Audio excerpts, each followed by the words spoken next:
Now look at the buttons along the bottom left. These display different content to the left pane. The Folders and Files button is where we've been till now.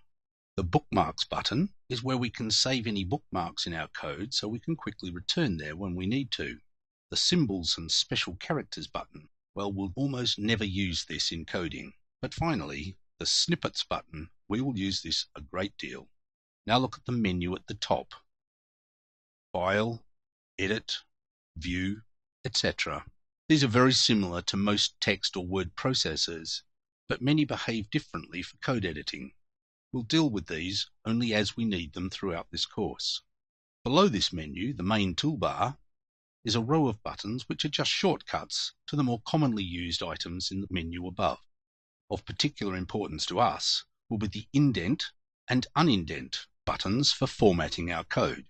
These buttons all have menu equivalents and often keyboard shortcuts as well. For example, pull down the Edit menu to reveal the indent and unindent options. And you'll notice that it tells you that indent can be done by holding down the Control key, then the full stop key. Similarly, unindent can be done by holding down the Control key while hitting the comma key. Now let's use Bluefish to create a new PHP homepage for our localhost web server. Remember, we renamed the original one, so the homepage currently defaults to the HTML version. Click the New button on the menu toolbar.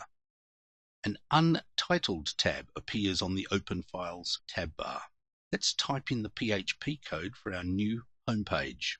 Don't worry about what the code is for now. We're only looking at how to do this, not what it means at this stage. I've typed in the open tag and the close tag for a PHP file. Less than $PHP on the first line and greater than on the last line. I've typed in one line of code. Echo hello world.